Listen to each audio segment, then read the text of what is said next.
देखिए जो next topic हमारा है वो है कॉलिगेटिव प्रॉपर्टीज। Colligative properties. अब मैं आपको एक बात बता दूं कि ये हमारे चैप्टर का लास्ट टॉपिक है, मतलब कॉलिगेटिव प्रॉपर्टीज पढ़ते पढ़ते आपका चैप्टर कंप्लीट हो जाएगा। और ये प्रॉपर्टीज इतनी इंपॉर्टेंट है कि इनसे हर प्रॉपर्टी से एक शीट ऑफ न्यूमेरिकल आपके पास आएगी, और जब ये सारी कॉलिगेटिव प्रॉपर्टीज हो जाएंगी तो एक सम अप शीट आएगी जिसमें इन सारी कॉलिगेटिव प्रॉपर्टीज से रिलेटेड न्यूमेरिकल्स होंगे। So these colligative properties are very very very important. तो कॉलिगेटिव प्रॉपर्टीज होती क्या हैं, उन्हें समझने से पहले मैं आपका ध्यान एक कॉन्सेप्ट की तरफ लाना चाहूँगा जिससे हम कॉलिगेटिव प्रॉपर्टीज को बहुत अच्छे से समझ सकते हैं। वो कॉन्सेप्ट क्या था? देखिए मैंने आपको ये पढ़ाया था कि मान लीजिए आपके पास ये एक वेसल है ना, और उस वेसल में क्या प्रेजेंट है, ए के मॉलिक्यूल्स प्रेजेंट है, मतलब उसके अंदर प्योर ए प्रेजेंट है, एक प्योर लिक्विड ए इसके अंदर प्रेजेंट है। इसके अंदर सब तरफ क्या प्रेजेंट है, प्योर ए प्रेजेंट है, only pure A. It this liquid mixture is having only pure A. आपके पास एक नॉन वोलेटाइल सॉल्यूट भी है। मैंने आपको बताया था आपके सॉल्यूट दो टाइप के हो सकते हैं, एक वोलेटाइल और एक नॉन वोलेटाइल। आपके पास एक नॉन वोलेटाइल सॉल्यूट भी है, और कॉलिगेटिव प्रॉपर्टीज के रिस्पेक्ट में हम सिर्फ और सिर्फ किसकी बात करेंगे, नॉन वोलेटाइल सॉल्यूट की बात करेंगे। सिर्फ हम किसकी बात करेंगे, नॉन वोलेटाइल सॉल्यूट की बात करेंगे। क्यों करेंगे वो अभी मैं आपको कॉलिगेटिव प्रॉपर्टीज बताऊंगा तो आपको समझ में आ जाएगा, बट इनके लिए हम सिर्फ किसकी बात करेंगे, नॉन वोलेटाइल सॉल्यूट की बात करेंगे। तो मान लीजिए आपके पास एक नॉन वोलेटाइल सॉल्यूट भी था, आपने वो नॉन वोलेटाइल सॉल्यूट इस लिक्विड ए के अंदर एंटर करा है। अब आप बताइए कि ये नॉन वोलेटाइल सॉल्यूट क्या वेपराइज होगा? क्या ये नॉन वोलेटाइल सॉल्यूट वेपराइज होगा? नहीं। तो इसके तो कोई वेपर्स नहीं बनेंगे, यानी no vapours will be form. इसके कोई वेपर्स नहीं बनेंगे, यानी no vapours will be form. इसके कोई वेपर्स नहीं बनते, इसके कोई वेपर्स नहीं बनते। आपने एक नॉन वोलेटाइल सॉल्यूट था, ये non volatile solute pure liquid A में एंटर किया।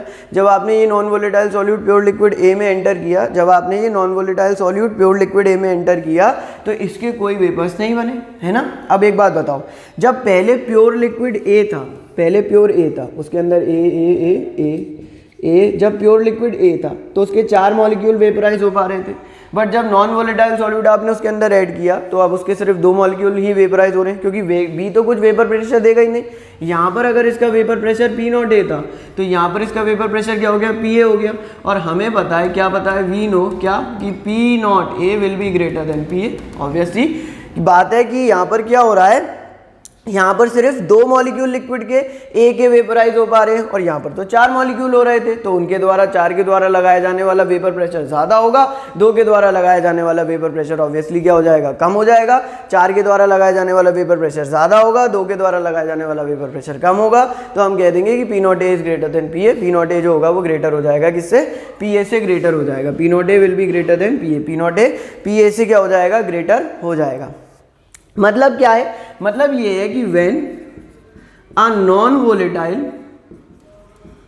solute is added to a pure solvent, its vapor pressure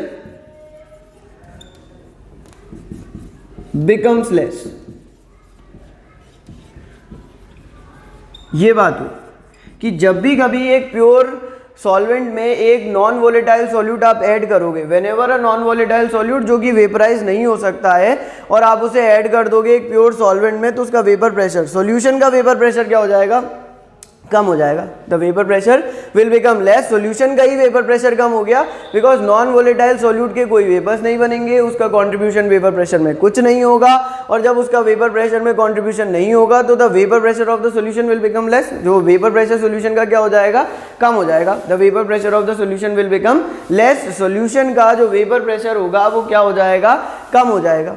ये बात सबको समझ में आ गई? ये कॉन्सेप्ट आप बहुत ध्यान से समझिए, मैं आपको फिर दोहरा रहा हूँ, अपने दिमाग में बिठा लीजिए इसको, कि जब भी कभी एक नॉन वोलेटाइल सॉल्यूट को एक प्योर सॉल्वेंट में ऐड किया जाएगा, जब भी कभी एक नॉन वोलेटाइल सॉल्यूट को एक प्योर सॉल्वेंट में ऐड किया जाएगा तो उसका वेपर प्रेशर क्या हो जाएगा, कम हो जाएगा।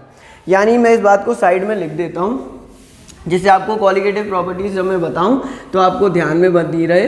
पहली बात कि कॉलिगेटिव प्रॉपर्टीज में आप सिर्फ और सिर्फ किसकी बात करोगे, तो आप सिर्फ और सिर्फ बात करोगे नॉन वोलेटाइल सॉल्यूट की। आप सिर्फ किसकी बात करोगे, नॉन वोलेटाइल सॉल्यूट की बात करोगे। दूसरी बात कि जब आप नॉन वोलेटाइल सॉल्यूट को ऐड करते हो नॉन वोलेटाइल सॉल्यूट को ऐड करते हो, when you add non volatile solute B, तो the vapour pressure of solution will become less, the vapour pressure of solution will become less, solution का जो vapour pressure होगा वो कैसा हो जाएगा, लेस हो जाएगा। ये दोनों पॉइंट आपको याद रखने हैं, ठीक है। अब मैं आपको थोड़ा सा कॉलिगेटिव प्रॉपर्टीज के बारे में ध्यान दिलाता हूँ। देखो कॉलिगेटिव प्रॉपर्टीज क्या होती हैं, पहले मैं इनकी डिफाइन लिखता हूँ। मैं कहता हूँ कि colligative properties, these are the properties of solutions which depends only on the number of solute particles and not on the nature of solute particles are called colligative properties। मतलब कि कॉलिगेटिव प्रॉपर्टीज क्या हैं, तो ये किसी solution की वो properties हैं, ये किन्हीं सॉल्यूशंस की वो प्रॉपर्टीज हैं जो सिर्फ किस पर डिपेंड करती हैं, विच depend only on the number of solute particle. Number of solute particle आप मोल्स में रिप्रेजेंट कर सकते हो, मॉलिक्यूल्स में रिप्रेजेंट कर सकते हो, किसी तरह भी रिप्रेजेंट कर सकते हो, number of molecules, number of moles, number of ions, number of particles, किसी तरीके से भी बोल सकते हो।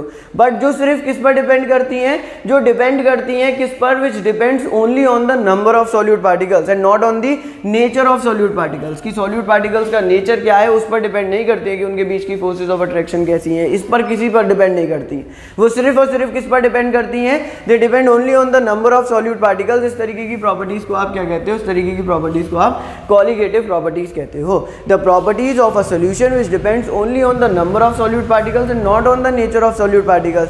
किसी सॉल्यूशन की वह प्रॉपर्टीज जो सिर्फ किस पर डिपेंड करती हैं, नंबर ऑफ सॉल्यूट पार्टिकल्स पर डिपेंड करती है, ना कि नेचर ऑफ सॉल्यूट पार्टिकल्स। की सॉल्यूट पार्टिकल्स का क्या नेचर है, उनके बीच में क्या फोर्सेज ऑफ अट्रैक्शन है, क्या उनका बिहेवियर एक पर्टिकुलर लिक्विड के अंदर, इन पर डिपेंड नहीं करती हैं। इस तरीके की प्रॉपर्टीज को क्या कहा जाता है, such properties are known as colligative properties.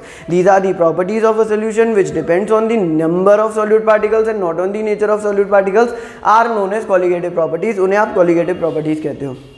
These are 4 in number. These are 4 in number. ये 4 होती है संख्या में। अब ये कौन कौन सी हैं, तो देखिए, एक कॉलिगेटिव प्रॉपर्टी होती है आपकी relative lowering in vapour pressure. पहली प्रॉपर्टी क्या है, relative lowering in vapour pressure. एक प्रॉपर्टी होती है आपकी elevation in boiling point, second is elevation in boiling point. एक प्रॉपर्टी होती है आपकी डिप्रेशन इन फ्रीजिंग पॉइंट, और एक प्रॉपर्टी आपकी होती है ऑस्मोटिक प्रेशर। एक प्रॉपर्टी होती है ऑस्मोटिक प्रेशर। सिंपल। हमने कहा कि जो आपकी कॉलिगेटिव प्रॉपर्टीज हैं वो 4 हैं, एक relative lowering in vapour pressure है, एक एलिवेशन इन बॉइलिंग पॉइंट है, एक डिप्रेशन इन फ्रीजिंग पॉइंट है और एक ऑस्मोटिक प्रेशर है। Relative lowering in vapour pressure, elevation in boiling point, depression in freezing point and osmotic pressure, ये 4 colligative properties है। और ये प्रॉपर्टीज वो प्रॉपर्टीज हैं जो किस पर डिपेंड करती हैं, नंबर ऑफ सॉल्यूट पार्टिकल्स पर डिपेंड करती हैं। किस पर डिपेंड नहीं करती हैं, कि आप जब सॉल्यूशन बना रहे हो तो आपने सॉल्यूशन बनाते वक्त कैसा सॉल्यूट डाला है, उसका नेचर क्या है, इस पर डिपेंड नहीं करती, सिर्फ कितना सॉल्यूट डाला है उन पर डिपेंड करती हैं। इस तरीके की प्रॉपर्टीज को क्या कहा जाता है, these type of properties are known as colligative properties. आपसे बहुत बार पूछा जाएगा, सीधे डेफिनेशन पूछ ली जाएगी, डिफाइन कॉलिगेटिव प्रॉपर्टीज, तो आप सिंपल सी डेफिनेशन कहोगे कि these are those properties of a solution which depends only on the number of solute particles and not on the nature of solute particles. These are those properties of a solution. ये किसी solution की वह properties होंगी जो सिर्फ और सिर्फ किस पर डिपेंड करेंगी, number of solute particles पर डिपेंड करेंगी, और किस पर डिपेंड नहीं करेंगी, nature of solute particles पर डिपेंड नहीं करेंगी। इस तरीके की प्रॉपर्टीज को आप क्या कहोगे, कॉलिगेटिव प्रॉपर्टीज कहोगे। 4 होती हैं, relative lowering in vapour pressure, elevation in boiling point, depression in freezing point and osmotic pressure. देखिए इनका यूज क्या होता है, एक बात समझिए। देखो दो तरीके के मॉलिक्यूलर मास होते हैं किसी सब्सटेंस के, दो तरीके के मॉलिक्यूलर मास होते हैं किसी भी सब्सटेंस के। एक होता है उसका observed molecular mass, observed molar मास, है ना, और एक होता है उसका नॉर्मल मोलर मास या कैलकुलेटेड मोलर मास। ये आपकी थ्योरी से दिया जाता है, थ्योरेटिकली दिया जाता है। जैसे यूरिया, अब मैं आपसे कहूँ कि यूरिया का मोलर मास क्या होगा, तो आप कहोगे NH2CO NH2। आप इसको ऐड करोगे, आप कैसे ऐड करोगे, तो आप कहोगे कि ये 60, मतलब 60 तो टोटल आएगा, मैं बता देता हूँ कैसे आएगा। तो ये 14 + 2 + 12 + 16 + 14 और +2 14 14 28 और 2 30 16 12 28 और 2 30 30 30 60। तो इसका कितना आ गया, 60 ग्राम आ गया। अब ये आपने थ्योरेटिकली तो निकाला कि सबके इंडिविजुअल एटॉमिक मासेस को आपने ऐड करके उसका मोलर मास निकाला। तो this molar mass is known as the normal molar mass और दी कैलकुलेटेड मोलर मास। अब क्या हुआ कि मैंने एक्सपेरिमेंट करवाया पूरा, मतलब मैंने उसकी relative lowering in vapour pressure करवाई, relative lowering in vapour pressure करवा के मैंने उसमें कैलकुलेशन करी, वहाँ से एक फार्मूला आया, वहाँ से फार्मूला आकर के मैंने उस फार्मूले से इसका मास निकाला। ध्यान से समझना, इन सब की मदद से आप मास निकाल सकते हो और मैं आपसे निकलवाऊंगा, यही हमारे न्यूमेरिकल बनने वाले हैं। आपको इन सारी प्रॉपर्टीज़ की मदद से सॉल्यूट का मोलर मास कैलकुलेट करना आना चाहिए और जो हम सीखेंगे भी, बट आपने इससे निकाला मोलर मास, ठीक है।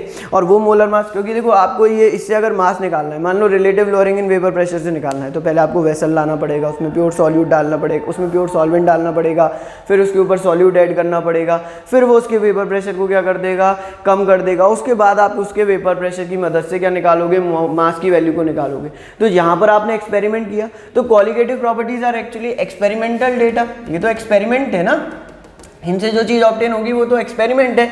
आपको relative lowering in vapour pressure करनी है तो आपको एक्सपेरिमेंट करना पड़ेगा, आपको एलिवेशन इन बॉइलिंग पॉइंट करना है तो आपको एक्सपेरिमेंट करना पड़ेगा, आपको डिप्रेशन इन फ्रीजिंग पॉइंट करना है तो आपको एक्सपेरिमेंट करना पड़ेगा, आपको ऑस्मोटिक प्रेशर करना है तो आपको एक्सपेरिमेंट करना पड़ेगा। In all these cases you have to perform certain experiments, आपको एक्सपेरिमेंट्स तो परफॉर्म करने पड़ेंगे।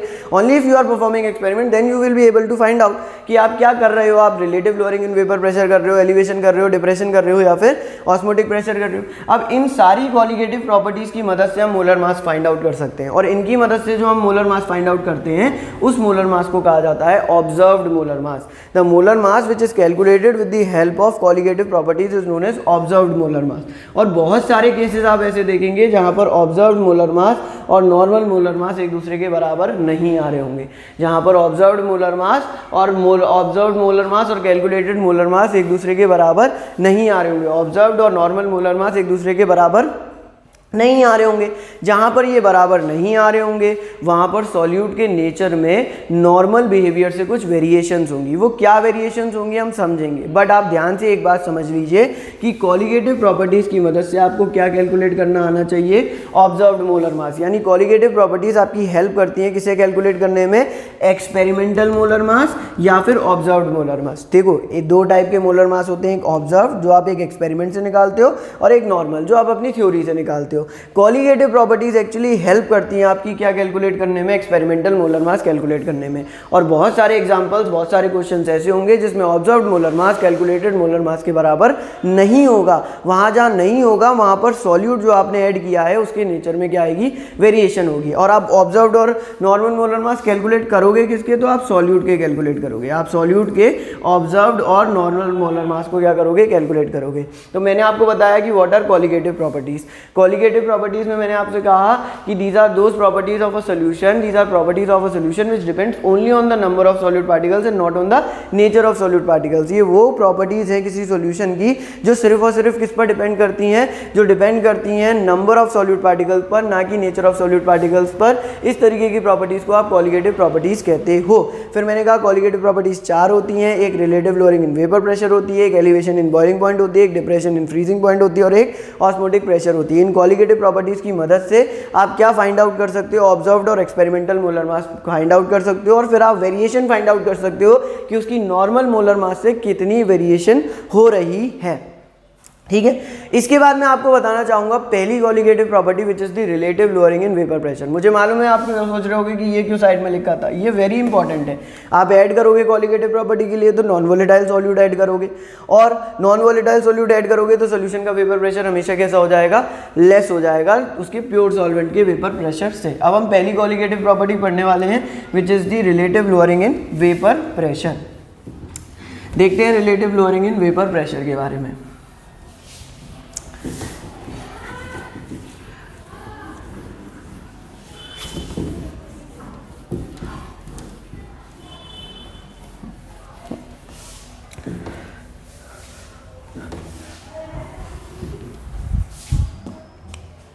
Relative lowering in vapor pressure, relative lowering in vapor pressure, RLVP, relative lowering in vapor pressure। देखिए relative lowering in vapor pressure को समझने के लिए पहले तो आप इस बात को समझ लीजिए कि अब जो हम सॉल्यूट ऐड करेंगे किसी भी प्योर सॉल्वेंट में वो कैसा होगा, नॉन वोलेटाइल होगा और वो सॉलिड होगा। Non volatile and solid solute add करेंगे। और एक बात जो हमें पता है वो ये बात पता है कि when a non volatile solute is added to a pure solvent, its vapor pressure becomes less। जब भी किसी प्योर सॉल्वेंट में क्या ऐड किया जाता है, एक नॉन वोलेटाइल सॉल्यूट ऐड किया जाता है तो उसका वेपर प्रेशर कैसा हो जाता है, कम हो जाता है। इस बात को मैंने आपको कैसे समझाना है, तो मैंने कहा कि ये आपने एक वेसल लिया है और इस वेसल में ये मॉलिक्यूल्स थे ए के। अब इन ए के मॉलिक्यूल्स की वजह से जो वेपर प्रेशर बन रहा होगा that will be P not a. वो कैसा होगा, पी नॉट ए होगा। अब आपने इसके अंदर क्या ऐड किया, एक नॉन वोलेटाइल सॉल्यूट ऐड किया। ठीक है, आपने क्या ऐड किया, इसके अंदर एक non volatile solute, solid solute add किया। तो यहाँ पर कौन से पार्टिकल्स आ गए, अब ए की जगह पर कुछ बी के पार्टिकल्स आ गए।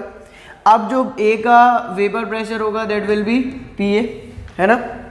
जो बी का वेपर प्रेशर होगा that will be P B, but P B होगा कितना, ज़ीरो, क्योंकि बी कैसा है, B is a non volatile solute और नॉन वोलेटाइल सॉल्यूट कभी वेपराइज होगा नहीं तो उसका वेपर प्रेशर होगा नहीं। तो अगर मैं आपसे कहूँ कि सॉल्यूशन का वेपर प्रेशर लिखो तो आप किसके बराबर लिखोगे, P A plus P B के। थ्योरेटिकली तो आप P A plus P B के बराबर ही लिखोगे। यहाँ पर पी एस जो होगा, यहाँ लिखता हूँ, यहाँ पर पी एस जो होगा वो आप क्या लिखोगे, P A plus P B के बराबर लिखोगे। ठीक है, अब पी बी यहाँ पर कितना हो गया है, तो पी बी का अमाउंट्स टू बी जीरो, तो पी एस किसके बराबर हो गया, पी ए के बराबर हो गया। होगा या नहीं होगा। अच्छा, अब एक बात समझो कि पी एस पी ए के बराबर है, और अगर जब प्योर सॉल्वेंट था, जब सिर्फ और सिर्फ क्या था, प्योर ए था, तब जो वेपर प्रेशर था वो पी नॉट ए था। अब जब आपने ऐड कर दिया उसके अंदर वेपर प्रेशर, तो पी नॉट ए जो होगा वो ग्रेटर होगा किससे, पी ए से, क्योंकि वेपर प्रेशर अब क्या हो गया है, कम हो गया है। जो ए का वेपर प्रेशर है वो पहले के कंपैरिजन में, प्योर सॉल्वेंट के कंपैरिजन में कैसा हो गया होगा, कम हो गया होगा। उसके कम होने का रीजन भी कितना होगा, इतना सा रीजन होगा कि पहले ए के ज्यादा मॉलिक्यूल्स वेपराइज हो रहे थे सरफेस से, अब ए के मॉलिक्यूल्स कम वेपराइज हो रहे हैं। द मॉलिक्यूल्स जो पहले वेपराइज हो रहे थे उनके कुछ स्पेसेस को किसने ऑक्यूपाई कर लिया, बी के मॉलिक्यूल्स ने ऑक्यूपाई कर लिया, जिसकी वजह से जो वेपर प्रेशर है वो पहले के कंपैरिजन में क्या हो गया, तो पहले के कंपैरिजन में वेपर प्रेशर कम हो गया, यानी P not A is less than P A, P not A is less than P ए। अच्छा, यहाँ पर मैं पी एस लिख रहा हूँ, ये पी एस एक्चुअली क्या है, पी टी को ही अब मैं किससे रिप्रेजेंट कर रहा हूँ, पी एस से, यानी कि vapour pressure of the solution से रिप्रेजेंट कर रहा हूँ। पी एस पी टी ही है, और पी एस जो है वो P A plus P B की बराबर है, क्योंकि अब मैं किसकी बात कर रहा हूँ, सॉल्यूशन की बात कर रहा हूँ। तो P S is equals to P A plus P B, और P S is equals to P A, क्योंकि पी बी किसके बराबर है, जीरो के बराबर है। हमने एक लॉ पढ़ी थी विच वॉज दी रियोल्ड्स लॉ, आपको अगर याद हो, रियोल्ड्स लॉ में मैं आपसे कहता था कि पी ए डायरेक्टली प्रोपोर्शनल होगा जीटा ए के, और पी ए जो होगा वो किसके बराबर होगा, तो पी ए बराबर के होगा P not A zeta A के। ये सबको याद होनी चाहिए। रियोल्ड्स लॉ हमने इसके बारे में कई सारी बात कर ली, इससे रिलेटेड न्यूमेरिकल भी करें, तो P A is equals to P not A zeta A के बराबर हो गया। किसी को डाउट हो रहा होगा इस बात में? नहीं, ठीक है। तो मैं यहाँ पर लिख सकता हूँ कि P S is equals to P not A zeta A के बराबर। अच्छा, आपको ये भी पता है कि सॉल्यूशन में दो कंपोनेंट है ए एंड बी, तो आपको ये भी पता होगा कि जीटा ए प्लस जीटा बी किसके बराबर होता है? 1 के बराबर होता है। तो यहाँ से अगर मैं जीटा बी की वैल्यू निकालूँ, जीटा ए की वैल्यू निकालूँ, that comes out to be 1 minus zeta B. Zeta A की वैल्यू किसके बराबर होगी? 1 माइनस ऑफ जीटा बी की बराबर होगी, क्योंकि मैंने ऐड क्या किया है? मैंने नॉन वोलेटाइल सॉल्यूट ऐड किया है। और जब भी हम कभी नॉन वोलेटाइल सॉल्यूट ऐड करते हैं तो वेपर प्रेशर क्या होता है? कम होता है। अच्छा, कॉलिगेटिव प्रॉपर्टी का यूज़ भी मैं आपको बता चुका हूँ कि जो कॉलिगेटिव प्रॉपर्टी का यूज़ होता है ये आपकी हेल्प करता है मोलर मास कैलकुलेट करने में। और मोलर मास किसका कैलकुलेट करने में हेल्प करता है? सॉल्यूट का मोलर मास कैलकुलेट करने में हेल्प करता है। इसलिए मुझे इस सॉल्वेंट को किसके टर्म्स में चेंज करना होगा? सॉल्यूट के टर्म्स में चेंज करना होगा। तो P S is equals to P not A zeta A होता है, तो P S is equals to P not A 1 minus of zeta B लिख सकता हूँ। तो P S is equals to P not A minus के P not A zeta B, ये लिख सकता हूँ मैं। P S is equals to P not A minus के P not A zeta B के बराबर हो गया। अब ये पूरा टर्म इधर माइनस का इधर ले आऊंगा तो प्लस का हो जाएगा, तो ये P not A zeta B is equals to P not A minus के पी एस के बराबर हो जाएगा। पी नॉट ए माइनस के पी एस के बराबर हो जाएगा। अब एक बात ध्यान से समझो, यहाँ पर P not A is actually greater than P S. P not a किससे ग्रेटर है? पी एस से ग्रेटर है।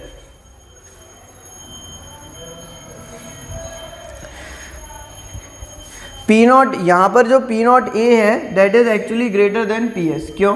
क्योंकि देखो P not A is greater than P ए। हमें पता है कि पी नॉट ए जो है वो पी ए से क्या है? ग्रेटर है। आपको पता है कि जब भी कभी नॉन वोलेटाइल सॉल्यूट ऐड किया जाएगा किसी भी प्योर सॉल्वेंट में तो उसका वेपर प्रेशर जो होगा वो क्या हो जाएगा? लेस हो जाएगा। और पी ए किसके बराबर है? तो पी ए बराबर है पी एस के। तो मैं ये कह सकता हूँ कि पी नॉट ए किससे ग्रेटर है? पी नॉट ए जो प्योर सॉल्वेंट से मिलकर के बनाया हुआ सोल्यूशन है, यानी कि पी एस जो है जिसके अंदर अब नॉन वोलेटाइल सॉल्यूट ऐड कर दिया गया है उससे भी ग्रेटर है। पी नॉट ए जो है वो ग्रेटर है पी ए से, और पी ए जो है वो बराबर है पी एस के। यहाँ से ही तो बात हुई। तो पी नॉट ए जो होगा वो ग्रेटर हो जाएगा किससे? पी एस से। होगा या नहीं होगा? बिल्कुल होगा। तो P not A is greater than P S. इतना जो टर्म है, ध्यान से सुनना, इतना जो टर्म है पी नॉट ए माइनस के पी एस, देखो पी नॉट ए माइनस के पी एस, ये कहलाता है lowering in vapour pressure. This is known as lowering in vapour pressure, LVP, lowering in vapour pressure. Lowering in vapour pressure, देखो एक लड़का है जिसके 100 नंबर आए, एक लड़का है जिसके 70 नंबर आए, तो दोनों में लोअरिंग कितने की हुई? मतलब कमी कितने की आई दूसरे वाले में? 30 की तो कमी आई। तो 100 माइनस 30, 70 इज इक्वल्स टू 30। तो this is lowering in vapour pressure, है ना?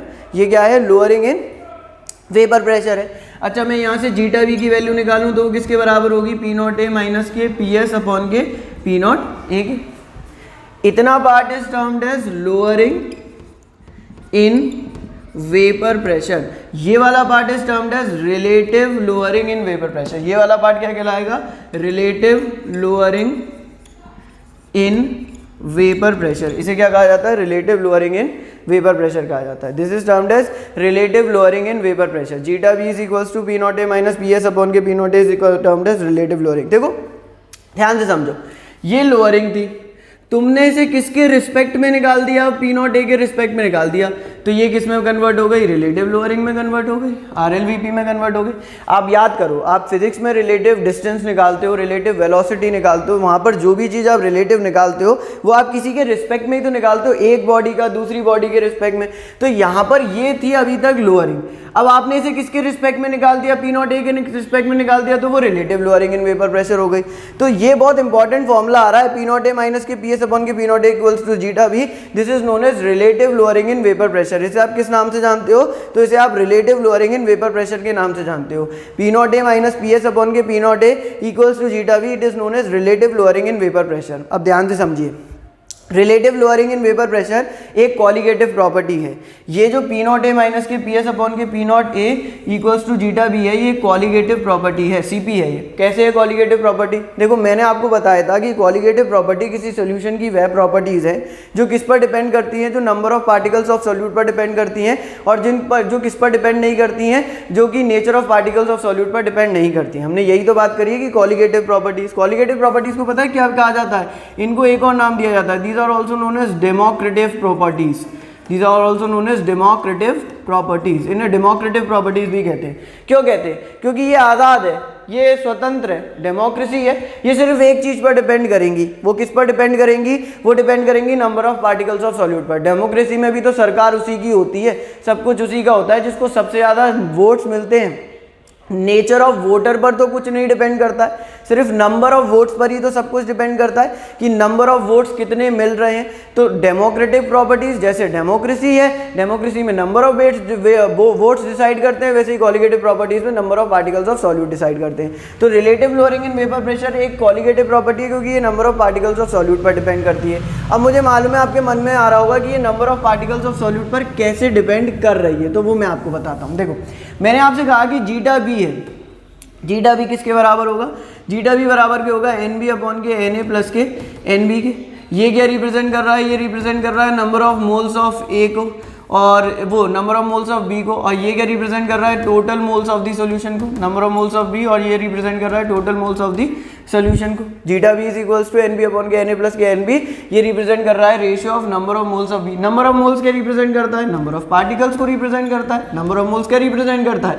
नंबर ऑफ पार्टिकल्स को रिप्रेजेंट करता है. तो ये पूरा टर्म है relative lowering in vapour pressure, ये एक्चुअली किस पर डिपेंड कर रहा है? तो ये एक्चुअली डिपेंड कर रहा है सिर्फ और सिर्फ number of particles of solute पर. और वो प्रॉपर्टीज जो सिर्फ और सिर्फ number of particles of solute पर डिपेंड करती हैं, उन प्रॉपर्टीज को क्या कहा जाता है? Those properties are simply termed as colligative properties. उन प्रॉपर्टीज को आप कॉलिगेटिव प्रॉपर्टीज कहते हो. तो आप यहां से कह सकते हो कि पी नॉट ए माइनस के पी एस अपॉन के P not A equals to zeta B.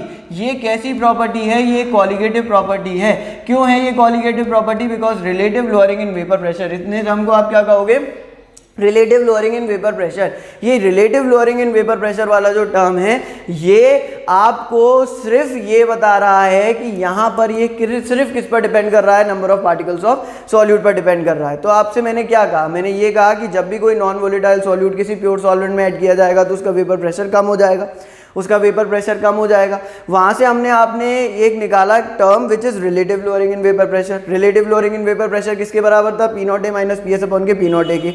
मैंने आपको ये प्रूव करके बताया कि P not A is less than, P not A is greater than P S. और ये बात कहाँ से आई? तो ये बात यहाँ से आई कि जब आपने किसी प्योर सॉल्वेंट में नॉन वोलेटाइल सॉल्यूट ऐड किया तो उसके वोलेटाइल वाले कंपोनेंट का वेपर प्रेशर अपने आप कम हो जाएगा, क्योंकि उसके पार्टिकल्स के पास जो वेपराइज होने के लिए एरिया अवेलेबल है वो पहले के कंपैरिजन में कम हो गया है. पहले ए के 4 मॉलिक्यूल्स वेपराइज हो रहे थे, अब ए के 2 मॉलिक्यूल वेपराइज हो रहे हैं, तो उसका वेपर प्रेशर कम हो गया. और टोटल सॉल्यूशन का वेपर प्रेशर किसके बराबर था? P A plus P B. But P B का तो कोई कंट्रीब्यूशन ही नहीं था, तो सॉल्यूशन का वेपर प्रेशर एक्चुअली अभी किसके बराबर है? ए के वेपर प्रेशर के बराबर है. और ए का वेपर प्रेशर उसके प्योर सॉल्वेंट के वेपर प्रेशर से कम हो गया. यानी मैंने ये कह दिया कि P not A is less than P A और P A is equals to P S. तो P not A is less than P S. इन दोनों के बीच का difference is known as lowering in vapour pressure. इतना part lowering in vapour pressure, उसको P not A से divide किया, relative lowering in vapour pressure. तो zeta B is equals to P not A minus P S upon के P not A is representing the relative lowering in vapour pressure as it is depending on only on the number of particles of solute. It is a colligative property. ये कैसी property हो गई? Colligative property हो गई. इससे related एक सवाल बहुत अच्छा आता है, मैं इसको साफ करता हूँ, फिर मैं वो सवाल के बारे में आपको बताता हूँ.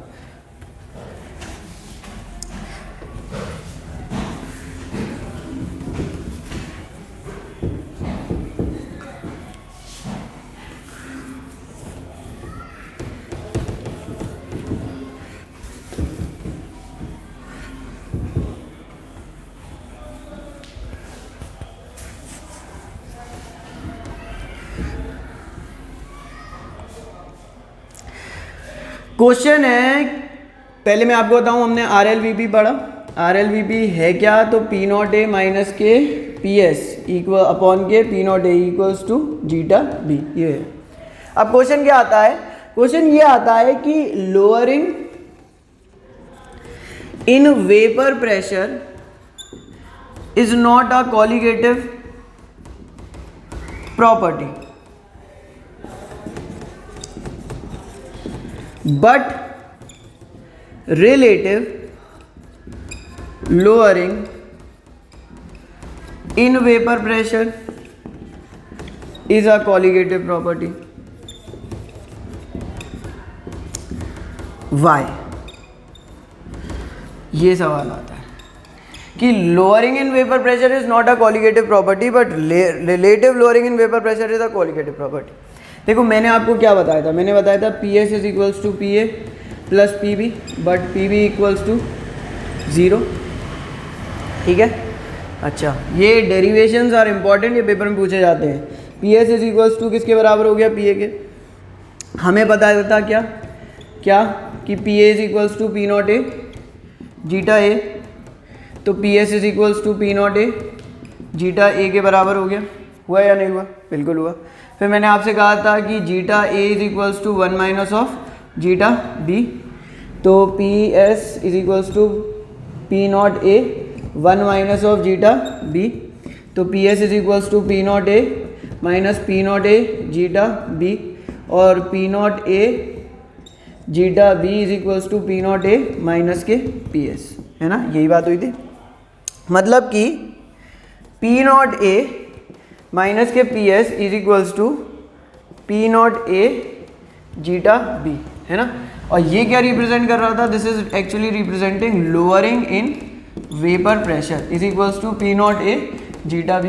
अब तुम मुझे बताओ, क्या लोअरिंग इन वेपर प्रेशर सिर्फ और सिर्फ number of particles of solute पर डिपेंड कर रही है?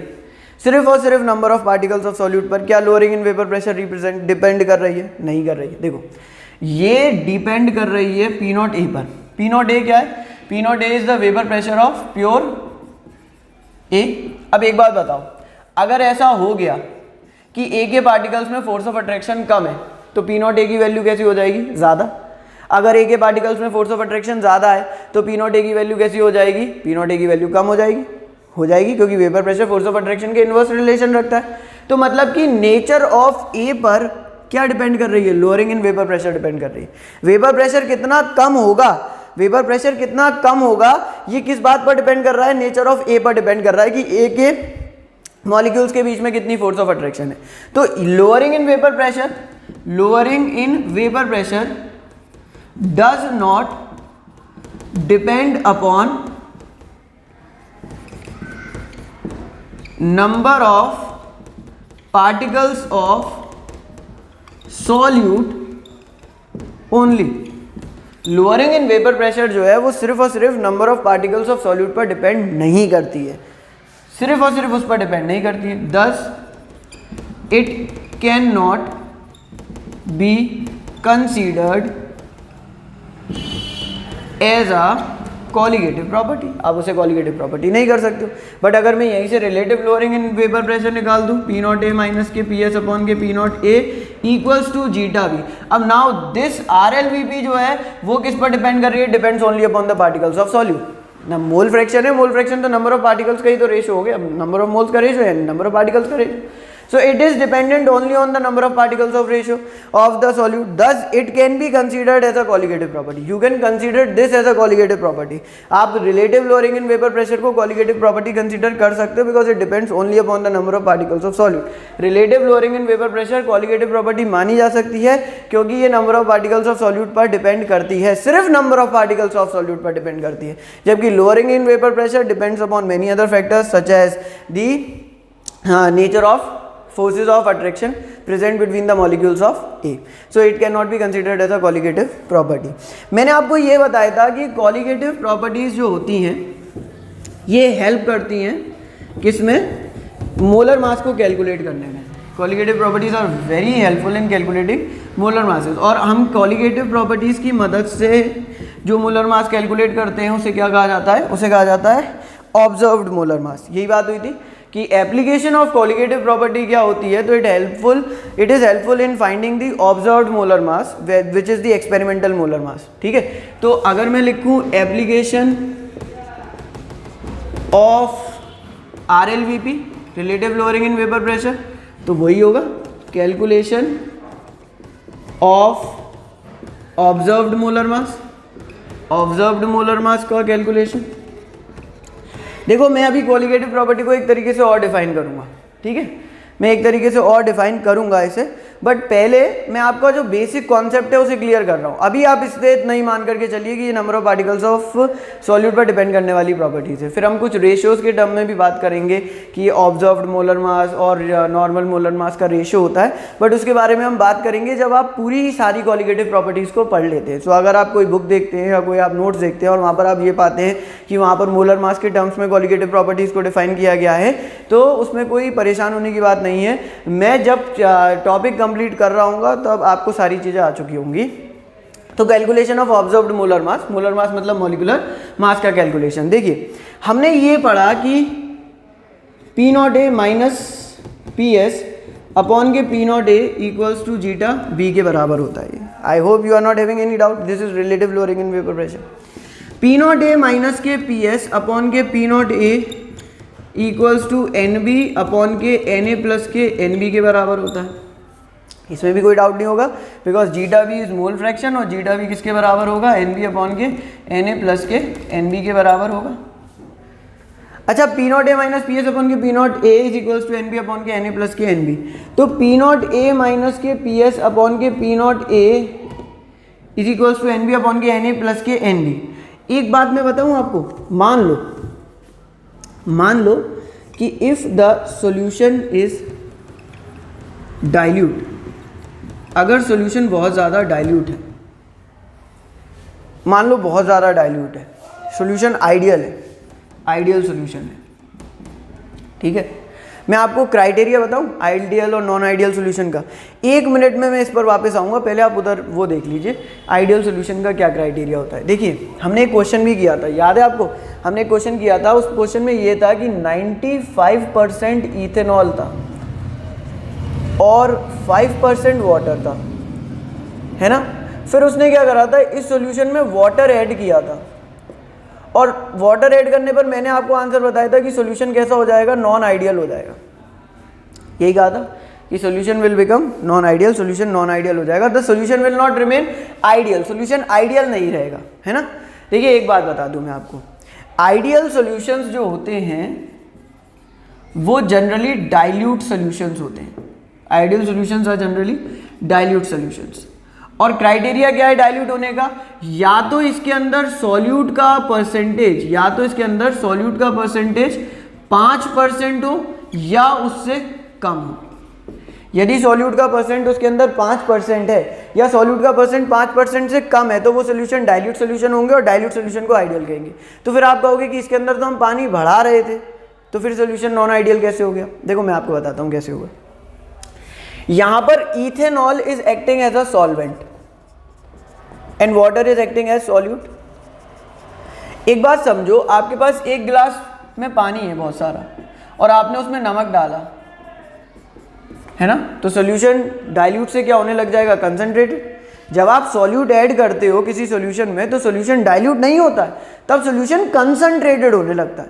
आपने एक मुट्ठी और नमक डाला, सॉल्यूशन और कंसंट्रेटेड, एक मुट्ठी और नमक डाला, सॉल्यूशन और कंसंट्रेटेड। तो जब आप किसी सॉल्यूशन में सॉल्यूट ऐड करते हो तो वो सॉल्यूशन कंसंट्रेटेड होता है। अभी इसमें 5% पानी था, तो देखो सॉल्यूट की कंसंट्रेशन 5% थी, मतलब आइडियल था। आपने और वाटर ऐड किया, मतलब आप क्या ऐड कर रहे हो, सॉल्यूट ऐड कर रहे हो, तो सॉल्यूट की कंसंट्रेशन बढ़ रही है ना, यानी कि सॉल्यूशन का आइडियल बिहेवियर क्या हो रहा है, खत्म हो रहा है। यदि सॉल्यूट की कंसंट्रेशन 5% या उससे कम रहती है, वो वाले क्वेश्चन में मैं मालूम है आपको डाउट हो रहा होगा, मैं आपको जनरल कॉन्टेक्स्ट में बता रहा था कि अक्सर वो क्वेश्चन जो आपसे पूछेगा वो इसी टर्म्स में पूछेगा कि पानी की परसेंटेज 5 है या 5 से कम है या 5 से ज़्यादा है। बट अब आपको मैं पूरा कॉन्सेप्ट बता सकता हूँ क्योंकि आप आइडियल नॉन आइडियल के बारे में समझ चुके हैं। तो बहुत ध्यान से समझिए, ideal solution are generally dilute solution, वो डाइल्यूट सोल्यूशन जिनके अंदर सॉल्यूट की कंसंट्रेशन 5% या उससे कम है। इथेनॉल वाले क्वेश्चन में जो इथेनॉल था वो सॉल्वेंट की तरह एक्ट कर रहा था और उसमें वो वाटर ऐड कर रहा था, वाटर वहां सॉल्यूट की तरह एक्ट कर रहा था। तो जब वाटर वहां सॉल्यूट की तरह एक्ट कर रहा है तो वो कंसंट्रेशन सॉल्यूट की बढ़ा रहा है, यानी सॉल्यूशन कंसंट्रेटेड हो रहा है, और कंसंट्रेटेड सॉल्यूशन आइडियल की तरह बिहेव नहीं करते हैं। ठीक है, ये मुझे आपको बताना था और मैंने आपसे कहा था कि मैं बाद में इसे वीडियो लेक्चर में कंप्लीट करूंगा, इसीलिए मैं यहाँ पर आपको बताया। अब देखिए, मान लीजिए कि आपका सोल्यूशन कैसा है, डाइल्यूट है। अगर सोल्यूशन डाइल्यूट होगा तो मैं कह दूंगा कि सॉल्यूट जो होगा विल बी लेस, सॉल्यूट तो बहुत कम हो जाएगा, है ना, बहुत कम हो जाएगा। एक बार बताओ, 1 में अगर 0.00000001 ऐड करूँ तो क्या कोई फर्क पड़ेगा? नहीं बढ़ेगा, बिल्कुल नहीं बढ़ेगा। तो मैं यहाँ पर लिख सकता हूँ कि पी नॉट ए माइनस के पी एस अपॉन के P not A equals to N B upon के N A. I hope you are not having any doubt. क्यों नहीं डाउट होना चाहिए। मैंने क्या करा, मैंने कहा कि एन बी जो है वो बहुत बहुत बहुत छोटा है एन ए से, तो मैंने एन बी को नेग्लाइजेबल मान लिया। तो P not A minus P S upon के P not A equals to N B upon के एन ए। ये उन कंडीशन के लिए कि यदि सोल्यूशन कैसा हो रहा है, बहुत ज़्यादा डाइल्यूट हो रहा है। अगर सोल्यूशन डाइल्यूट है तो P not A minus P S upon के P not A N B upon के एन ए के बराबर हो जाएगा। पी नॉट ए माइनस के पी एस अपॉन के P not A N B upon के एन ए के बराबर हो जाएगा। अब देखो पी नॉट ए माइनस के पी एस अपॉन के P not A equals to N B upon के एन ए हो गया। अब N B W B upon के M B, N A W A upon के एम ए होगा या नहीं होगा? होगा, तो रख दूँ। तो पी नॉट ए माइनस के पी एस अपॉन के P not A equals to W B upon के एम बी इंटू के डब्ल्यू ए अपॉन के एम ए। ये आ गया आपका फॉर्मूला। और यहाँ से आप क्या कैलकुलेट कर सकते हो, यहाँ से आप molar mass of solute calculate कर लोगे। You will be able to find the molar mass of solute. यहाँ से आप मोलर मास ऑफ सॉल्यूट को कैलकुलेट कर सकते हो, molar mass of solute calculate करने का। बट पता है ये फॉर्मूला सही है और मेजॉरिटी बुक्स में या सभी बुक्स में यही फॉर्मूला लिखा हुआ है। बट प्रॉब्लम पता है क्या है कि अगर उसने आपको कहा कि ये फॉर्मूला आपको, मतलब मान लो आपको मोलर मास ऑफ सॉल्यूट निकालना है और आप इस फॉर्मूले से निकाल लें, बट अगर उसने क्वेश्चन में ये मेंशन नहीं किया है कि सॉल्यूशन डाइल्यूट है, तो फिर, क्योंकि ये फॉर्मूला तो तभी वैलिड है ना जब आप क्या मान के चल रहे हो कि N B is very very very very very very very less than N A, तभी तो आप ये फॉर्मूला रख करके सॉल्व कर सकते हो। You can use this formula. ये वाला फॉर्मूला सॉल्यूशन डाइल्यूट है या कंसंट्रेटेड है, डजंट मैटर टू अस, दोनों में वैलिड हो जाएगा। बट ये वाला फॉर्मूला सिर्फ और सिर्फ तब वैलिड होगा जब सॉल्यूशन कैसा हो, डाइल्यूट होगा। If the solution is not dilute you can not use this formula. तो मैंने प्रॉब्लम को सॉल्व करने के लिए एक तरीका निकाला और वो तरीका ये, और वो फॉर्मूला बिल्कुल ठीक है, 100% ठीक है, और वो बुक्स में मेंशन है। कुछ बुक्स है, कुछ स्पेसिफिक बुक्स है, बहुत कम बुक्स है जहाँ पर वो फॉर्मूला मेंशन है। अब जो मैं आपको फॉर्मूला बताऊंगा आपको वही फॉर्मूला याद रखना है, और वो फॉर्मूला चाहे सोल्यूशन डाइल्यूट हो या कंसंट्रेटेड हो, सब कंडीशंस में वैलिड है। सोल्यूशन चाहे आपका डाइल्यूट हो, कंसंट्रेटेड हो, सब कंडीशन में वैलिड है। ये formula is valid only only only if the solution is dilute. But अब जो मैं आपको फॉर्मूला बताऊंगा, चाहे सोल्यूशन डाइल्यूट हो चाहे सोल्यूशन कंसंट्रेटेड हो, that formula is valid in all the cases. All the cases, सभी केसेस में फॉर्मूला जो है वो वैलिड माना जाता है। तो देखते हैं।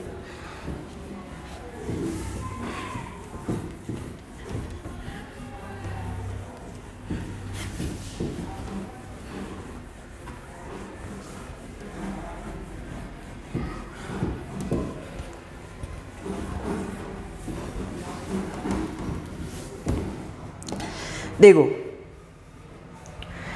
मैंने आपसे कहा कि RLVP का फॉर्मूला क्या है, relative lowering in vapour pressure का। तो पी नॉट ए माइनस के पी एस अपॉन के P not A equals to N B upon के एन ए प्लस के एन बी है ना। I hope you are not having any doubt in this, होना भी नहीं चाहिए। मैं क्या कर रहा हूँ, मैं इसको जस्ट रिवर्स कर लूँ, जस्ट उल्टा कर लूँ। तो मैं कह सकता हूँ, इसको मैं ऐसे लिख दूँ, पी नॉट ए अपॉन के पी नॉट ए माइनस के P S equals to N A plus के एन बी अपॉन के एन बी के बराबर। मैंने बस उल्टा किया है, क्यों कर रहा हूँ आपको समझ में आ जाएगा अभी, ठीक है।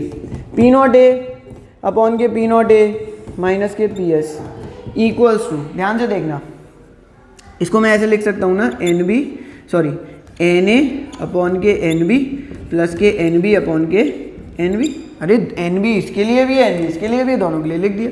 ये काटूंगा तो कितना आ जाएगा 1, तो मतलब पी नॉट ए अपॉन के पी नॉट ए माइनस के P S equals to N A upon के एन बी प्लस के 1। नहीं होगा? बिल्कुल होगा। ये 1 इधर आ जाएगा तो क्या हो जाएगा, पी नॉट ए अपॉन के पी नॉट ए माइनस के पी एस माइनस के 1 is equals to N A upon के NB के बराबर हो जाएगा, है ना, बिल्कुल हो जाएगा।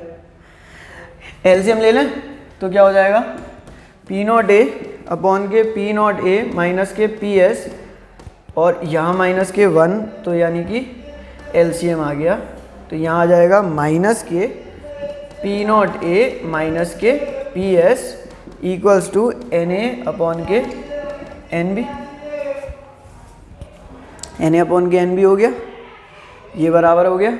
अब देखना ध्यान से, इसे ढंग से लिख दूँ, P0A माइनस के PS, ये देखो P0A माइनस के P0A minus minus plus plus PS upon के P0A माइनस के PS equals to NA upon के NB।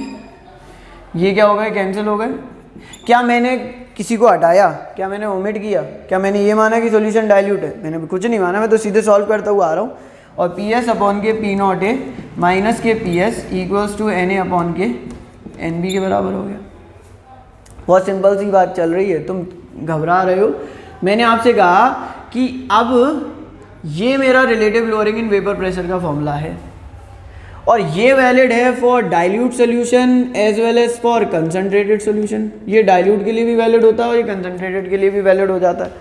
बट प्रॉब्लम क्या है, प्रॉब्लम तो ये है कि जो अभी मैं फॉर्मूला पढ़ के आया हूँ वो सिर्फ डाइल्यूट के लिए था और डाइल्यूट का ही मोलर मास निकाल सकता था, कंसनट्रेटेड का नहीं निकाल सकता था। तो मैंने इससे फॉर्मूला बनाया जो सबके लिए वैलिड हो। मैंने इसे उल्टा करा, मैंने इसके एलसीएम को अलग किया, 1 आया, 1 इधर ले गया, एलसीएम लिया, सॉल्व किया, PS अपॉन के P0A माइनस के PS is equals to NA upon के NB आया। तो मैं उल्टा करूँगा तो क्या होगा, P0A माइनस के PS, अरे मैंने यहाँ भी तो उल्टा किया था ना, मैं दोबारा उल्टा कर दे रहा हूँ, ऐसी कंडीशन में ले आ रहा हूँ। तो PS equals to NB upon के NA। तो यहाँ पर क्या हो जाएगा, P0A माइनस के PS अपॉन के PS equals to WB upon के MB, WA अपॉन के M। यहाँ से आप क्या कैलकुलेट कर सकते हो, molar mass of solute calculate कर सकते हो। कौन सा वाला, ऑब्जर्व्ड वाला, एक्सपेरिमेंटल वाला। तो P0A माइनस PS अपॉन के P0 अपॉन के PS equals to DWB into MA upon के MB इंटू के WA के बराबर हो गया। तो this is formula for the calculation of molar mass. ये मोलर मास कैलकुलेट करने का फॉर्मूला हो गया। देखो हमने पढ़ा कि ये formula was valid for dilute as well as concentrated solution. P0A minus PS upon के P0A is equals to GW, ये दोनों के लिए वैलिड था। आपने एक फॉर्मूला निकाला P0A माइनस के PS अपॉन के P0A इक्वल्स टू GW, ये डाइल्यूट और कंसनट्रेटेड दोनों के लिए वैलिड था। मुझे मोलर मास कैलकुलेट करना था, तो मैंने आपसे कहा कि डाइल्यूट के लिए P0A माइनस के PS अपॉन के P0A कर लो, है ना, P0A माइनस के PS अपॉन के P0A कर लो। ये जो होगा ये वैलिड हो जाएगा NB अपॉन के NA के, but this is valid only for what, dilute solutions, not for concentrated one. तो हमें कंसनट्रेटेड के लिए करना था, तो P0A माइनस के PS अपॉन के PS equals to NB upon के NA। ये फॉर्मूला जो है वो वैलिड है for dilute as well as concentrated. ये डाइल्यूट और कंसनट्रेटेड दोनों के लिए वैलिड है। तो मैं सजेस्ट करूंगा कि आप ये फॉर्मूला लर्न करें और ये फॉर्मूला याद करें। आपको बनाना आना तीनों फॉर्मूलों को चाहिए, बिकॉज डेरिवेशन में वो तीनों में से किसी के लिए भी बोल सकता है। वो बोल सकता है कि calculate the molar mass of solute for concentrated solution, then you will use this. आप डाइल्यूट में भी ये लेके आओगे तो भी सही होगा, बट डाइल्यूट में अगर आप ये लिख के आओगे तो सही माना जाएगा, बट कंसनट्रेटेड में अगर ये मान लिख करके आए तो ये गलत मान लिया जाएगा। So it is very important कि आप इस फॉर्मूले को याद करें। P0A माइनस PS अपॉन के PS is equals to WB into के MA अपॉन के MB इंटू के WA, ये याद कर लीजिए, या NB अपॉन के NA याद कर लीजिए, बिल्कुल सही रहेगा, कोई कन्फ्यूजन नहीं है। P0A माइनस PS अपॉन के PS is equals to NB upon के NA। अब इससे रिलेटेड हम कुछ न्यूमेरिकल्स करते हैं, जिसमें पहला न्यूमेरिकल मैं आपको बताऊंगा कि न्यूमेरिकल कुछ इस तरीके का है कि उसने कहा कि a solution is prepared by dissolving 34.2 gram of sucrose in 180 gram of water. एक सॉल्यूशन है, उसे प्रिपेयर किया गया है 34.2 ग्राम सुक्रोज को 180 ग्राम वाटर में डिसॉल्व करके। The vapour pressure of pure water is 60 mmHg। जो प्योर वाटर का वेपर प्रेशर है वो कितना है 60 mmHg है। एक सोल्यूशन प्रिपेयर किया गया है 34.2 ग्राम ऑफ सुक्रोज को 180 ग्राम वाटर में मिला करके, और the vapour pressure of pure water is 60 mmHg। Pure water का वेपर प्रेशर क्या है 60 mmHg। कह रहा है calculate the vapour pressure of solution. Solution का वेपर प्रेशर आपको क्या करना है, फाइंड आउट करना है। देखो उसने कहा कि solution is prepared by dissolving 34.2 gram of sucrose. तो हमने कितनी सुक्रोज डिसॉल्व करी, देखो ये कम है ये ज़्यादा है, तो this will be acting as solute. मैं अगर लिखना चाहूँ तो सॉल्यूट कौन होगा, तो सॉल्यूट जो होगा वो सुक्रोज होगा, सुक्रोज होगा यानी कि बी होगा, और सॉल्वेंट जो होगा वो ए होगा यानी कि वाटर होगा। ठीक है, अब देखो मैं बी के बारे में लिखना चाहूँ तो डब्ल्यू बी मुझे कितना दे रखा है 34.2 ग्राम। एम बी आपको पता होना चाहिए C12H22O11, मैंने पहले भी कहा था कि इसे याद करना 342 ग्राम आएगा। ठीक है, देखो 6012 है तो 12 इंटू 12 प्लस 22 प्लस 16 इंटू 11, 8 16 होता है 16 16 6 1 7 176 144 और 22, 6 4 10 2 12, 7 और 5 12 और 2 14 और 342, 342 ग्राम। तो एम बी इज़ 342 ग्राम दे रखा है उसने हमें। अब अगर मैं ए की बात करूँ तो डब्ल्यू ए उसने मुझे दे रखा है 180 ग्राम, और एम ए मुझे पता है कितना होता है 18 ग्राम। वो पूछ रहा है पी एस बता दो, है नहीं। Relative lowering in vapour pressure में मैंने आपसे कहा था कि चाहे सोल्यूशन आइडियल हो नॉन आइडियल हो, आप कौन सा फॉर्मूला यूज़ करोगे।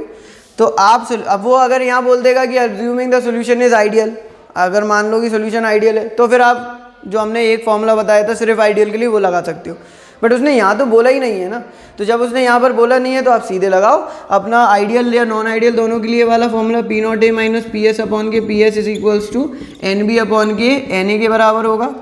पी नॉट ए नहीं दे रखा, दे रखा है पी नॉट ए कितना दे रखा है, तो वो दे रखा है उसने 60 mmHg, है नहीं। तो ये तो 60 हो गया, 60 माइनस पी एस अपॉन के P S equals to N B W B upon के एम बी, और ये डब्ल्यू ए अपॉन के एम ए, ये हो गया 60 माइनस पी एस अपॉन के पी एस। डब्ल्यू बी कितना होगा, तो 34.2, और एम बी कितना होगा 342, एम ए कितना होगा 18, और ये 180।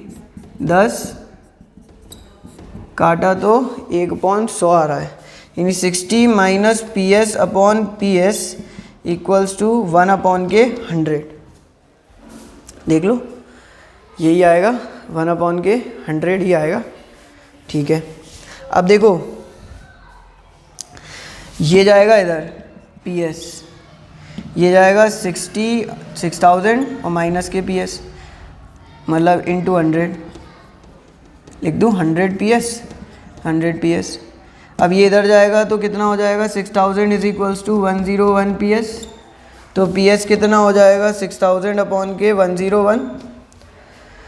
अब हमें इसे डिवाइड देना है, तो डिवाइड देते हैं 6101, 6 से तो नहीं जाएगा, 5 से काट देते हैं, 505 5 95 950, 9 से कट जाएगा 59 909, 10 में से 9 गए 1 बजे 4, 59.3 आ गया।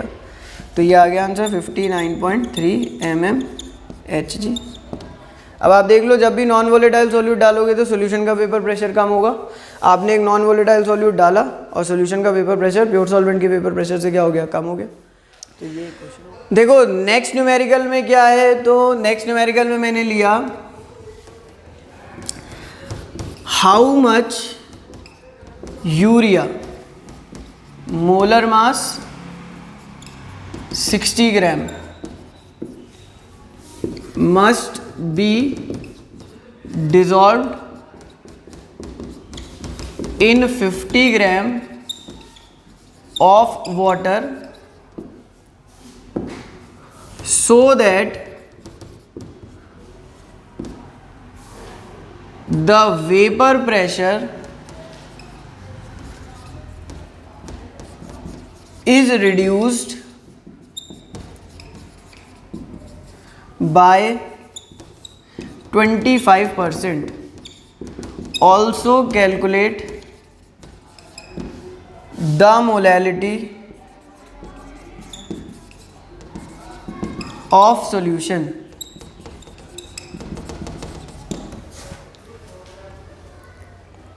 ठीक है, उसने आपसे क्या कहा है, तो उसने कहा कि कितने ग्राम यूरिया को 50 ग्राम वाटर में डिसॉल्व किया जाए जिससे कि वेपर प्रेशर 25% कम हो जाए और सोल्यूशन की मोलैलिटी बता दो।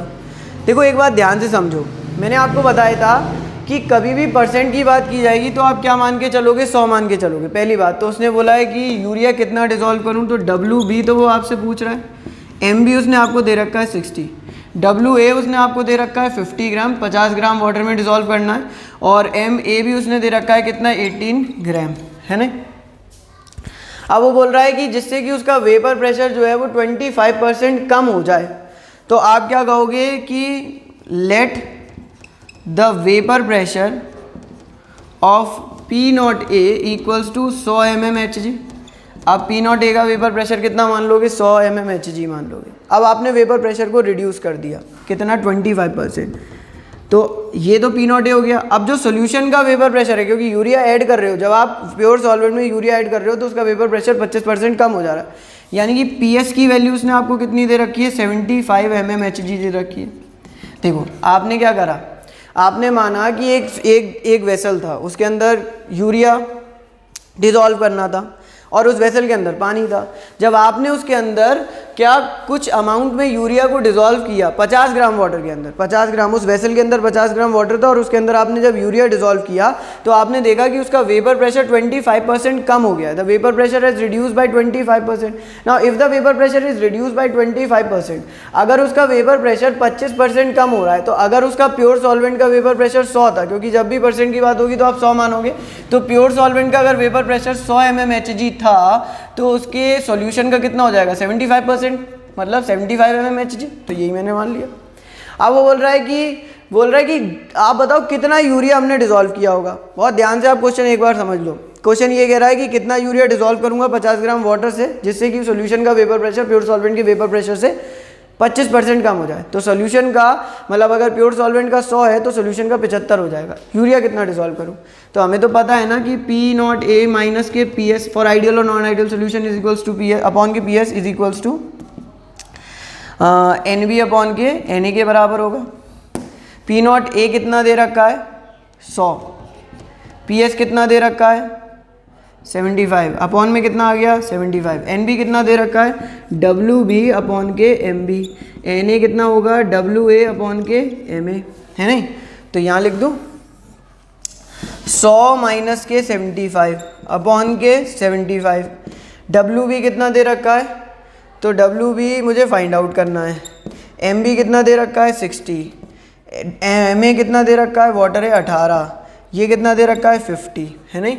ये माइनस करोगे तो कितना आएगा 25 अपॉन के 75 इक्वल्स टू, ये काटूँ, देखना 3 की टेबल से काटते हैं, 3 6 जा 18, 3 2 जा 6, फिर काटूँ एक बार और कट जाएगा, 3 2 जा 6 और नहीं कहाँ कट रहा है 6 अपॉन 20 हो गया, ठीक है। 3 2 जा 6, 6 अपॉन 20, एक बार और काट देते हैं 2 की टेबल से, 2 3 जा 6, 2 10 जा 20, तो क्या हो गया WB इंटू 3 अपॉन के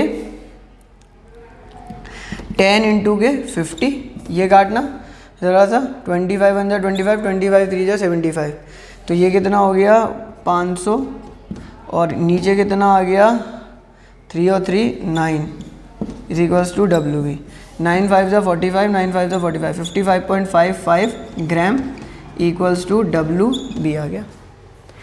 करा नहीं कैलकुलेट, आपके सामने ही तो किया। उसने आपसे बोला 25% कम कर दिया तो मतलब 75 हो गया, हमने वही वैल्यूज को पुट किया और आंसर आ गया। अब उसने एक पार्ट और बोला है कि also calculate the molality of the solution, solution की मोलैलिटी फाइंड आउट करो। तो देखो मोलैलिटी फाइंड आउट करने के लिए मैंने आपको मोलैलिटी का फॉर्मूला बता रखा है, क्या है NB अपॉन के WA, यही तो है, इन kg, और इसको हमने सॉल्व भी किया था वहाँ पर, तो हमने बताया था W V into 1000 upon M B into के वॉट, अरे बता दो, into W B into 1000 upon M B into के डब्ल्यू ए इन ग्राम। अब मैं पता है यहाँ पर आपका एक डाउट क्लियर करता हूँ। देखो आप बोलोगे कि यहाँ से हमें मोलर मास कैलकुलेट करवाना था है, पर आपने यहाँ पर मोलर मास एम बी कितना रख दिया, 60 रख दिया है। देखो अगर वो आपसे क्वेश्चन में मोलर मास दे रहा है, ठीक है, जैसे उसने मुझे यहाँ पर 60 दे दिया और उसने मुझे कैलकुलेट नहीं करवाया, यहाँ पर उसने मुझसे कहा तो नहीं है ना, तो इसका मतलब ये हो जाएगा कि यहाँ पर जो उसका ऑब्जर्व्ड मोलर मास है और जो उसका कैलकुलेटेड मोलर मास है, यानी थ्योरेटिकल मोलर मास और एक्सपेरिमेंटल मोलर मास दोनों कैसे हैं, बराबर है। अगर वो आपसे क्वेश्चन में मोलर मास फाइंड आउट करवाता है, if he ask you to find out the molar mass, अगर वो आपसे क्वेश्चन में मोलर मास फाइंड आउट करने के लिए बोलता है तो फिर आपका ये मोलर मास जो होगा वो उस एक्चुअल मोलर मास से अलग आएगा, ठीक है। अगर उसने आपसे मोलर मास कैलकुलेट करने के लिए नहीं बोला है और मेरे पास क्या कोई ऑप्शन था, अगर मैं यहाँ मोलर मास 60 नहीं रखता तो मैं क्या रखता यहाँ पर, तो इसका मतलब ये कि अगर वो मुझे मोलर मास दे रहा है तो इसका मतलब ये कि जो ऑब्जर्व मोलर मास है और कैलकुलेटेड मोलर मास जो है वो एकदम बराबर होंगे। क्योंकि कुछ लोगों को हो सकता है यहाँ डाउट हो कि आपने वीडियो में बोला था कि ये कैलकुलेटेड ऑब्जर्व्ड मोलर मास है। नो डाउट ये ऑब्जर्व्ड मोलर मास ही है, कॉलिगेटिव प्रॉपर्टी से जो मोलर मास निकलता है वो ऑब्जर्व्ड मोलर मास ही होता है। बट इस क्वेश्चन के केस में कि उसने मुझे नहीं बताया, इसका मतलब कि ऑब्जर्व्ड और कैलकुलेटेड कैसे रहे होंगे, दोनों बराबर रहे होंगे और the difference was very very less which tends out to be neglected. तो हमने क्या करा, उसे निगलेक्ट कर दिया।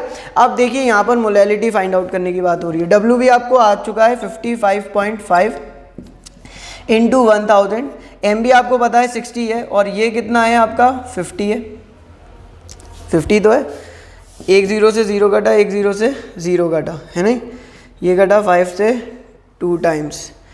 अब ये 55 कितने होते हैं 110, तो 110 डिवाइडेड बाई 6, 6 1 जा 6, 4 है ना, तो 6 7 जा 42, 6 6 जा 36, देखते हैं 55.55 है ना, ये काटा 2 टाइम्स, ये काटा 3 टाइम्स। अब देखो ये आ गया 55.55 अपॉन के 3 है ना। अब इसे मैं डिवाइड करता हूँ, इसे कर देता हूँ 55.55 अपॉन के 3, 3 1 जा 3, 2 बचा 4, 3 8 जा 24, 1 बचा, पॉइंट गया 5, 3 5 या 15 है नहीं, देखो 5, फिर 3 8 जा 24, 1, तो 18.5 आ रहा है, 18.5 मोल पर केजी। देखो कैलकुलेशन चेक कर लेना, बट आंसर इसके नियर अबाउट ही आएगा। देखो नेक्स्ट क्वेश्चन है, what weight of a non volatile solute molar mass 60 gram must be dissolved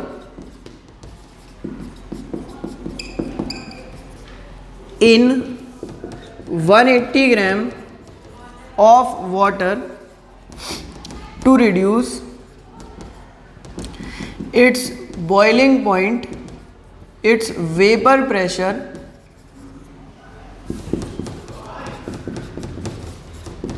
to 4/5 of pure water। देखो बढ़िया सा सवाल है।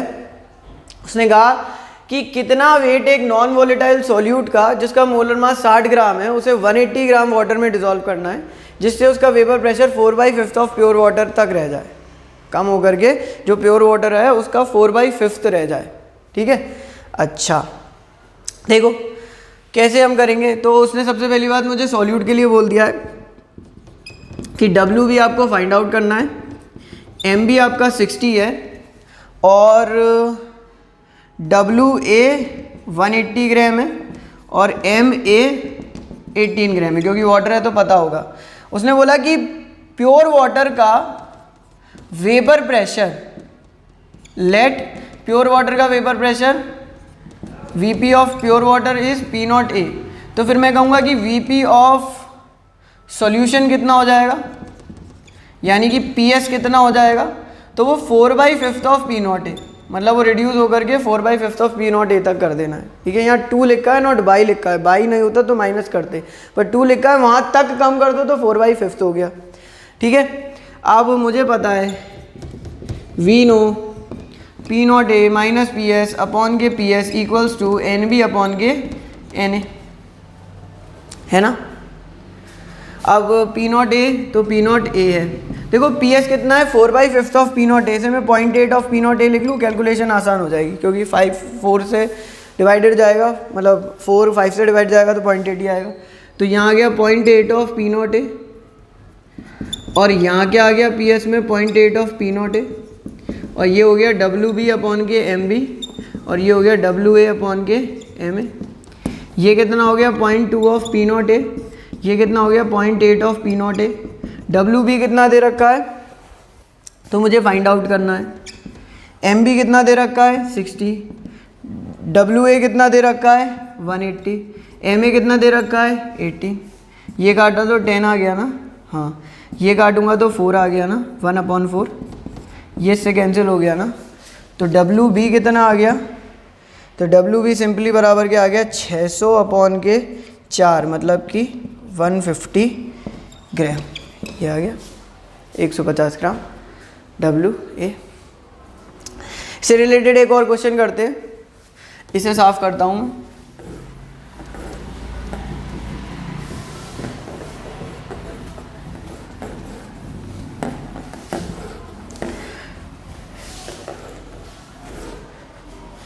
क्वेश्चन क्या है, तो क्वेश्चन है कि the vapour pressure of 5% solution of a non-volatile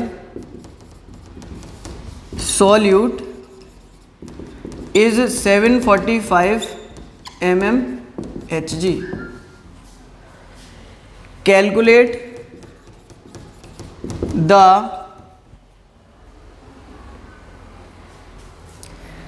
molar mass of solute. ये क्वेश्चन है, उसने बोला है कि the vapour pressure of a 5% solution of a non volatile solute. एक सॉल्यूशन है जो कि 5% है, तो आप समझ गए होंगे कि आपको वेट ऑफ सॉल्यूशन कितना लेना है 100 ग्राम, तो आपको वेट ऑफ सॉल्वेंट कितना लेना है 95 ग्राम, और आपको वेट ऑफ सॉल्यूट कितना लेना है 5 ग्राम। क्योंकि ये तो हमने पहली रीत बना ली है कि जब भी परसेंट की बात होगी तो आप 100 मान लोगे। तो आपने बोला कि the vapour pressure of 5% solution of a non volatile solute is 745 mmHg, तो WS WA WB दे रखा है। अब उसने बोला कि सॉल्यूशन का वेपर प्रेशर यानी PS कितना है 745 है, और बोल रहा है MB कैलकुलेट कर दो।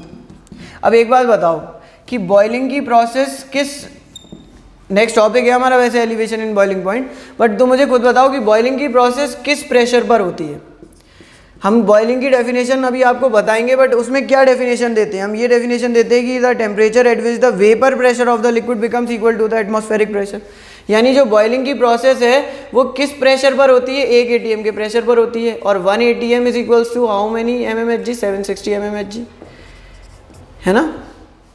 यानी कि प्योर वाटर की अगर बॉइलिंग करवा रहे हो, अगर वाटर प्योर है, ये तो सोल्यूशन हो गया, बट अगर आप प्योर वाटर की बॉइलिंग करवा रहे हो तो वो कितने प्रेशर पर होगी, उसका वेपर प्रेशर क्या होगा, तो वो 760 mmHg होगा। ध्यान से समझ लो कि जो बॉइलिंग की प्रोसेस है वो 1 atm के प्रेशर पर होती है। प्योर वाटर जो बॉयल करता है वो कितने प्रेशर पर करता है, तो pure water boils at a pressure of 1 atm। Pure water 1 atm के प्रेशर पर क्या करता है, बॉयल करता है। प्योर वाटर 1 atm के प्रेशर पर बॉयल करता है, और 1 atm में कितने mmHg होते हैं 760 mmHg होते हैं, तो P0 है 760 mmHg हो गया। अब आपको आगे सब पता ही है, we know P0 A minus P S upon P0 upon P S equals to N B upon के एन ए। तो मैंने प्रूफ भी करवाया है। P0 A कितना दे रखा है 760 दे रखा है, ये 745 दे रखा है, यहाँ भी 745 आ जाएगा। एन बी कितना दे रखा है मुझे, तो डब्ल्यू बी अपॉन के एम बी दे रखा है, और एन ए कितना दे रखा है डब्ल्यू ए अपॉन के एम ए दे रखा है। डब्ल्यू बी कितना दे रखा है 5 दे रखा है, एम बी कितना दे रखा है, this is what I need to find out. उसने यहाँ मुझे मोलर मास नहीं कहा। अब आप देखो कॉलिगेटिव प्रॉपर्टी की मदद से ही तो आप मोलर मास निकाल रहे हो, कॉलिगेटिव प्रॉपर्टी की मदद से ही तो मोलर मास निकाल रहे हो, तो यहाँ मोलर मास ऑब्जर्व्ड मोलर मास आएगा। क्वेश्चन में दे दिया तो ऑब्जर्व्ड और कैलकुलेटेड दोनों बराबर हो जाते हैं।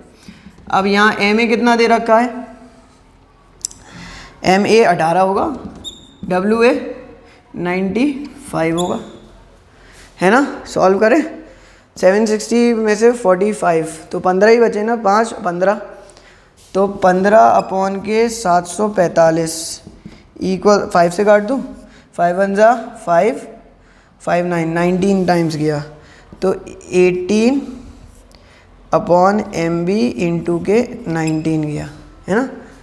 अब ये 5 से काटूँ पहले, तो काट देता हूँ 5 से, 5 3 जा 15 और 5 1 जा 5, 2 गए तो 5 4 जा 20 और 5 9 जा 45, है ना। बिल्कुल ये कट रहा है, 3 6 जा 80 टाइम्स, तो क्या बन रहा है 19 अपॉन के 149 इंटू के 6, या 19 ही आ रहा है, चेक कर लें यार, देखना यहाँ क्या बन रहा था। देखो P not A minus P है 760 minus 745 upon 745, W B 99, W B 5 था, एम बी कितना था, तो एम बी मुझे फाइंड आउट करना था, डब्ल्यू ए कितना था, डब्ल्यू ए मेरा 95 था, तो 95 ही होगा, और एम ए इतना था। अब मैंने इसे काटा 5 से, 19 5 जा 95, तो यहाँ तो 19 ही आएगा, है ना, और यहाँ 18 ही आएगा, यहाँ 15 हुआ और यहाँ 745 हुआ। फिर मैंने काटा 5 की टेबल से, तो 5 3 या 15, 5 1 जा 5, 2 बचे तो इधर गए, तो 5 4 जा 20, फिर 9 बचे तो इतना गया। अब हो गया ये, अच्छा अब ये 3 की टेबल से काट दिया 6 टाइम, तो क्या बन रहा है, M B equals to 149 into के 6 अपॉन के 90, है ना। अब 19 की टेबल में 149 को देखना है, तो 19 9 जा 9 9 जा 171 होता है, 19 9 जा तो, और 19 8 जा देखते हैं, 8 9 जा 72 की 7, 8 7 15, 9 7 जा 7 9 जा 63, 7 अच्छे 13, 133, 70, तो 19 तो 133, 6 1 डॉट 0, 7.8 इंटू 6, 7 8 जा 7 8 6 8 जा 48, और 48 की 4 और 6 7 जा 42, तो 46.8, और मतलब 7.8 इंटू 6 6 8 जा 48 की 4, 6 7 जा 42 4 40, तो 47 ग्राम आंसर आ जाएगा इसका।